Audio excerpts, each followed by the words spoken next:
Assalamualaikum warahmatullahi wabarakatuh. Kita lanjutkan pertemuan kita di pekan ke-10 pada mata kuliah platform teknologi, di mana kita sudah sampai kepada pembahasan tentang memori bagian 2 ya. Di mana sebelumnya kita sudah bahas tentang memori ya di bagian pertama ya. Kurang lebih di bagian pertama kita sudah membahas tentang pengertian memori, kemudian karakteristik sistem memori, ada juga kemudian hierarki memori kita bahas di pekan lalu. Nah, di bagian kedua ini kita akan membahas kelanjutannya. Yang pertama kita akan bahas adalah tentang memori internal ya. Jadi memori semikonduktor itu terbagi atas beberapa tipe ya. Jadi kalau misalkan ingin dilihat, Anda bisa lihat beberapa tipe memori ya di tabel yang ada di layar. Jadi di komputer lama, sebenarnya lama sekali sebenarnya. Jadi bentuk umum uh, random access memory itu untuk memori utama adalah piringan ferromagnetik berlubang ya. Jadi dulu dikenal dengan istilah core. Nah, tapi sekarang istilah tersebut itu masih dipertahankan ya sampai sekarang ya. Jadi istilah core tersebut masih ada sampai sekarang. Beberapa tipe memori itu ada random access memory ya. Kemudian kategorinya adalah read write memory. Apakah kemudian bisa dihapus? Iya, tapi ini di electrically ya, byte level. Kemudian mekanisme penulisannya melalui electrically. Kemudian volatility-nya dia adalah volatil. Ya. Ada volatil, ada non volatil. Jadi kalau volatil meskipun listrik mati, dia tetap akan menyimpan memori ya. Kemudian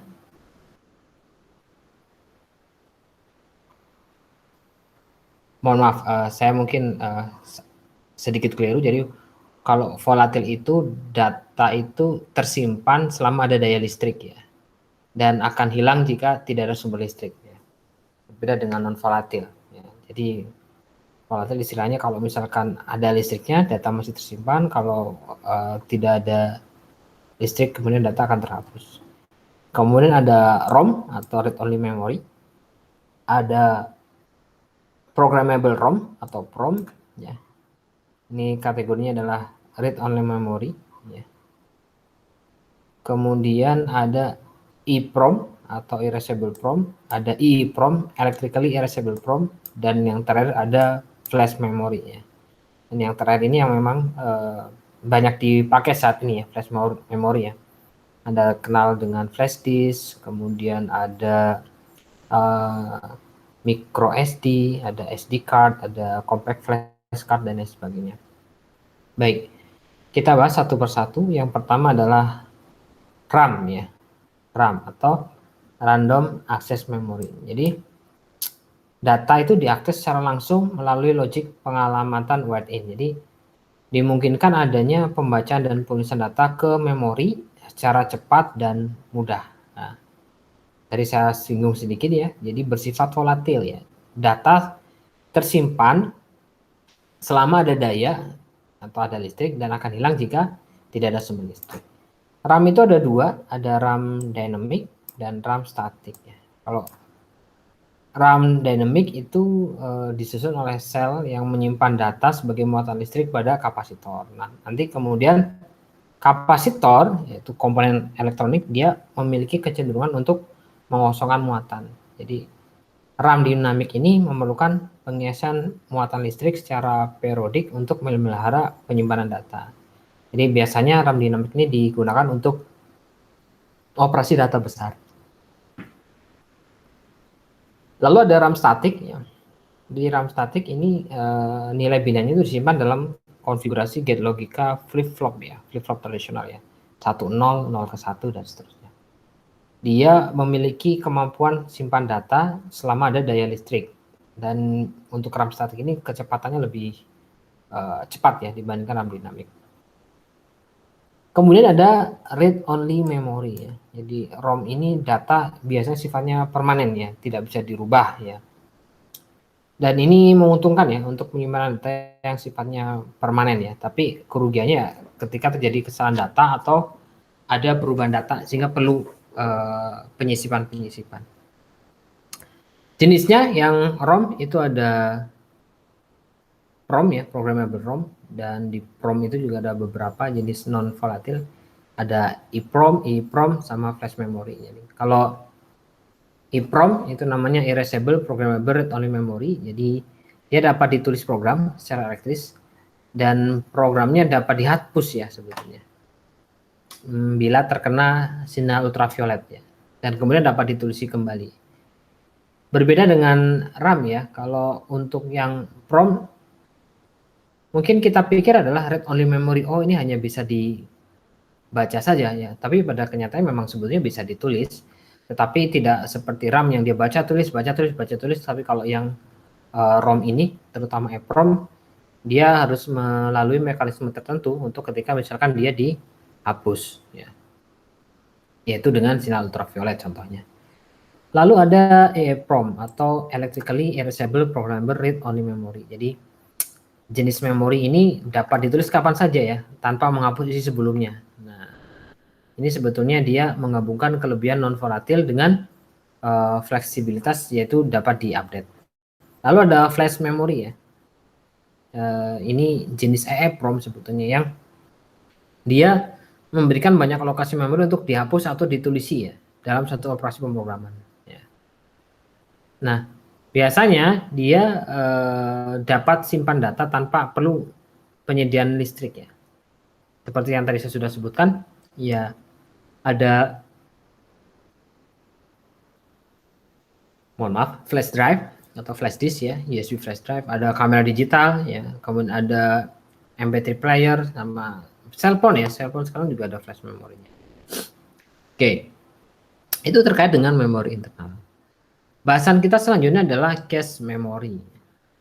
Jadi apa itu cache memory? Jadi cache memory itu memori yang memiliki kemampuan ya untuk kemudian dia mempercepat kerja memori utama ya, sehingga mendekati kecepatan prosesor.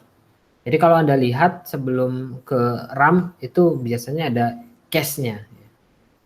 Logika sederhananya seperti ini ya, kalau misalnya Anda bicara cache memory ya. Ada sebuah brankas besar berisi uang misalkan. Bayangkan kalau misalkan dia jaraknya sekitar 50 meter. Ada kunci yang harus dibuka. Jadi kalau saya mau naruh uang di brankas untuk kemudian saya pakai untuk transaksi, berapa waktu yang saya butuhkan ke brankas. Kemudian juga akan memperlambat proses transaksi karena harus buka dan lain sebagainya. Nah, kita buat sebuah cache ya sebenarnya, kotak cache misalkan. Jadi uang yang ada di brankas besar kita pindahkan ke kotak cache kecil misalkan, atau biasanya sebutannya petty cache ya. Sehingga ketika ada sebuah transaksi kita cukup membuka cache tersebut ya, petty cache tersebut, tanpa harus ke brankas utama. Ketika closing misalkan kita perhitungkan lagi, kemudian kita masukkan uang yang ada di petty cache ke brankas utama. Ya, logikanya kurang lebih seperti itu. Jadi kembali lagi, memori utama itu dia punya kapasitas yang lebih besar, tapi ya lambat operasinya ya. Memori utama itu ibaratnya ya tadi brankas utama lah contohnya. Sedangkan cache memory punya ukurannya kecil tapi lebih cepat. Nah, si cache memory ini dia punya salinan memori utama. Ya, ukuran cache memory itu ya kecil sebenarnya. Tapi kalau misalnya dia semakin besar ya akan memperlambat proses ya. Jadi kurang lebih kalau misalkan kita lihat ada memori utama ya, ini sebagai perangkat utama, sebelum diproses ke CPU dia ada cache memory. Ya. Cache itu bisa berbentuk logikal, bisa bentuk fisikal ya, dan lain sebagainya. Nah, Secara bentuk fisik, cache memory itu terbagi atas logikal dan fisikal. Kalau ukurannya bervariasi ya, menyesuaikan kebutuhan. Nah, contoh misalkan di AMD dahulu ya, sebetulnya udah lama. Dia mengeluarkan prosesor Q5 dan Q6 ya. Cache memorinya itu 1 MB. Kinerjanya tidak bagus. Lalu ada juga Intel mengeluarkan prosesor tidak ada cache-nya ya. Untuk alasannya apa? Ya harganya lebih murah ya. Contoh misalkan ya, mungkin Anda pernah ingat ada istilahnya Intel Celeron misalkan. Ya, dia kinerjanya sangat buruk ya, terutama untuk operasi data besar atau floating point ya, transaksi yang dilakukan secara simultan secara bersama. Nah, jadi sebetulnya cache memory itu yang ideal itu adalah antara 1 kilobyte dan 512 kilobyte agar lebih ideal ya.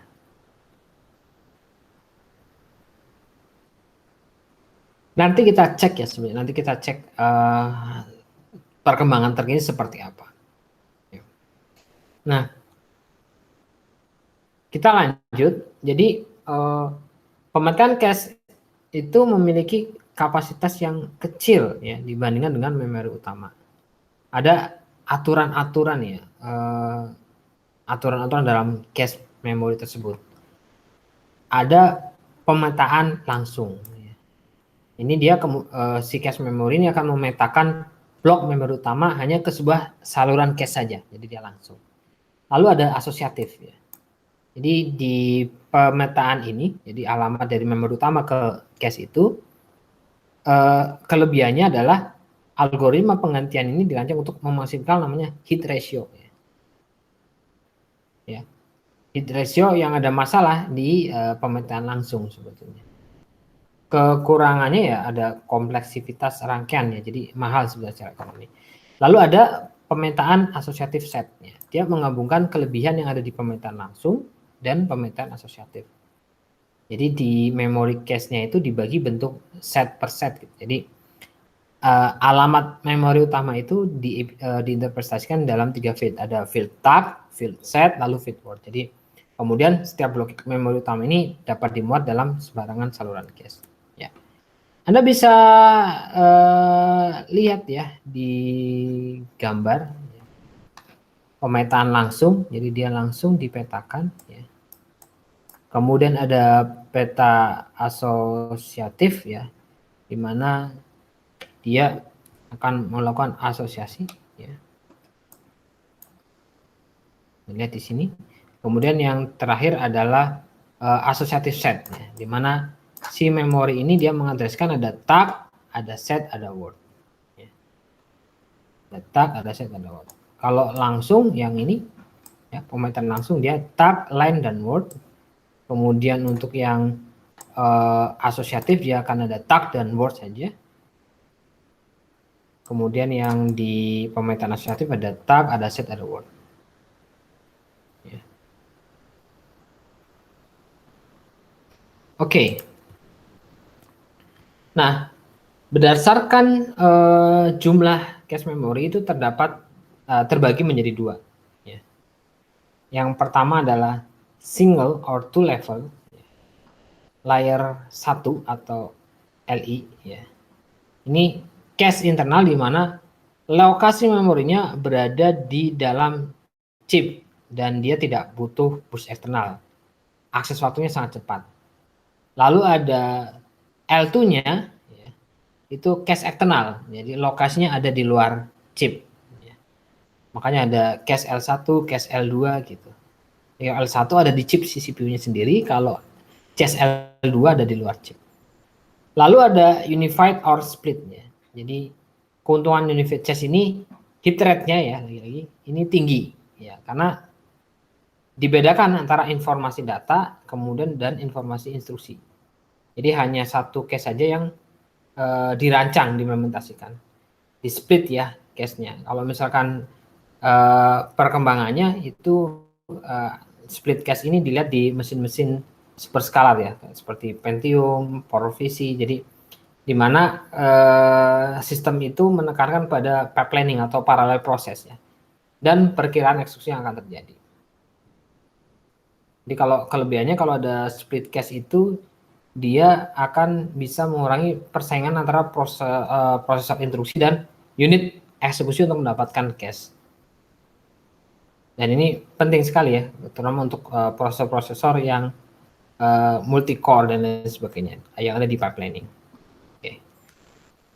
Jadi saya informasikan apa itu pipeline. Jadi pipeline itu adalah sebetulnya cara yang digunakan untuk melakukan sejumlah kerja secara bersama ya, tetapi dalam tahap yang berbeda-beda ya, yang dialurkan kemudian ke unit pemrosesnya. Oke.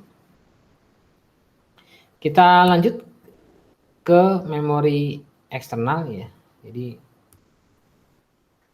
memori eksternal, setelah tadi memori internal, cache memory ya, kita ada memori eksternal. Jadi memori eksternal ini dibutuhkan ya, karena kapasitas yang terdapat pada memori utama itu tidak mencukupi ya. Jadi diperlukan peralatan tambahan untuk menyimpan data yang lebih besar. Dan kemudian bisa dibawa kemana-mana ya. Nah, semakin besar penyimpanan, maka akan mempengaruhi waktu pemrosesan data. Contoh-contoh memori eksternal itu ada magnetic disk, itu ada floppy disk, ya udah jarang sekali ya, IDE disk, atau SCSI disk ya. Sekarang ada kebanyakan konektornya ada SCSI ya. Ada yang bentuknya piringan ya. Kemudian ada juga sekarang yang terbaru ada SSD ya. Sudah semakin cepat sekali. SSD juga platformnya sekarang semakin berkembang, ada platform M.2 ya. Ya, dan lain-lain. Ada redundansi, saya lupa lagi singkatannya. Redundancy array independent disk kalau tidak salah seperti itu. Jadi Anda bisa kemudian RAID unit ini ada 3 hard disk misalkan yang bisa yang 2 adalah utamanya, 1 sebagai backup dan lain sebagainya. Tergantung jenis RAID-nya, RAID berapa, RAID 0, RAID 1 dan seterusnya. Ada optical disk, itu ada CD-ROM, CDR, CD-RW, DVD ya.